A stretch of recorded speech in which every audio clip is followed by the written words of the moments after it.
Hey guys, welcome back to my channel. So for today's video, I want to talk about dating in the digital age.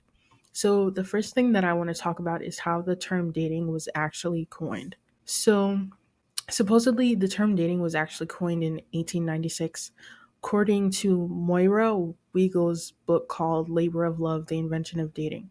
So basically in a newspaper column, this guy named George Ade told a story of a heartbroken man named Artie whose girlfriend was losing interest in him and seeing other men. And Artie's lover said, I suppose the other boys fill in all my dates. So that's supposedly how the term actually came out to be. Now, fast forward to the early 1900s, according to Business Insider, in the early 1900s, people didn't date. The union between a man and woman was facilitated by parents. I think we all know this and we've seen this in like period pieces, but I'm still gonna talk about it a little in case maybe you didn't know. But basically, a potential male suitor would make a supervised visit in the woman's home and court her. However, following World War One, courtship was flipped on its head. Women began wearing rouge on their lips, cutting their hair as short as a man's, and wearing scantily clad knee length dresses. And the women of the 1920s spent their leisure time attending parties and going to speakeasies or illegal bars and nightclubs. So it was then that dating started to become more of a personal choice as opposed to something forced upon by your parents. Now, let's fast forward to 1965 when online dating was technically invented. So, in 1965, two Harvard undergrads named Jeffrey C. Tarr and David L. Crump created Operation Match. So, Business Insider explained that on Operation Match, users filled out a detailed questionnaire, mailed in their answers to Tarr and Crump, along with a $3 service fee. So, the questionnaires were then transferred onto punch cards that were processed on an IBM 1401 computer system. 3 weeks later, users would receive a list of names and contact information of their top 6 matches. Despite this new way of courtship, the majority of singles still met their romantic partners through friends at bars, in college, and other places outside of the digital world. However, as time went on, the percentages of singles meeting their romantic partners in real life significantly decreased. And the official creation of the first online dating website is credited to a man named Gary Kremen, according to Fox Business. So Kremen created the site in 1955 and called it Match.com. I think we've all heard of Match.com, but I've never actually knew who made the website, but now I do. So their users exchange messages and pictures through email or fax.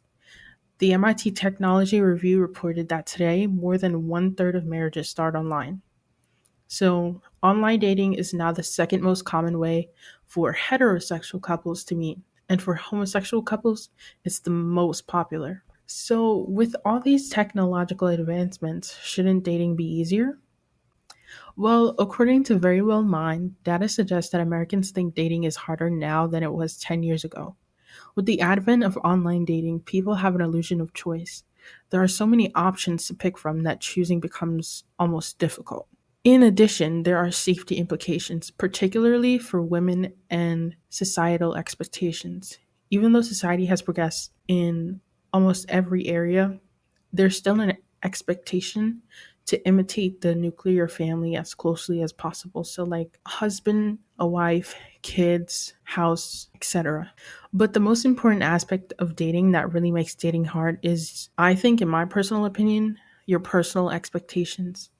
I think that people have this expectation that they'll find their perfect match on a dating app and that perfect match will be the person that they marry. And I think another common expectation that I've noticed amongst people, particularly amongst young people, is expecting their romantic partner to have a similar or the same music taste as them, or the same taste in television movies, or anything related to media. I don't think this is necessarily a problem because whether you want to admit it or not, music is political because it either supports the status quo or challenges the status quo. So, in a way, the music that you decide to listen to is a reflection of you, your politics, your morals, and values. So in that case, if you seek out a partner with the same music taste as you, it's understandable.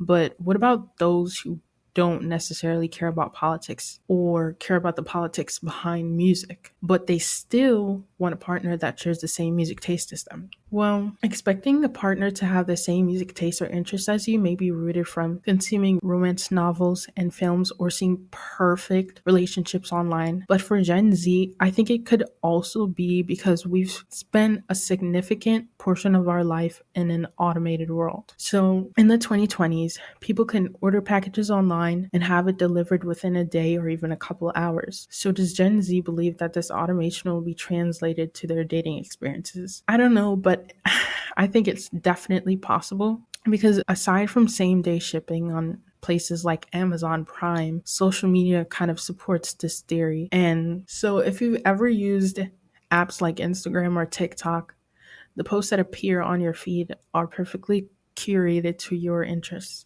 For example, if you like watching DIY videos, your feed will be filled with DIY videos.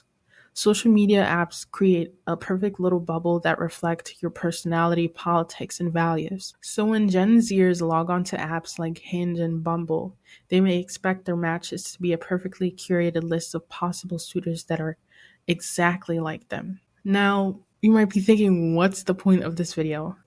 So the first thing I'll say is that I don't want people to watch this video and think that I'm being critical of Gen Zers because I'm a Gen Zer myself, so I think that's kind of ridiculous. But on top of that, I also know that dating is hard, and it's especially hard because you have to allow yourself to be open and vulnerable with a stranger.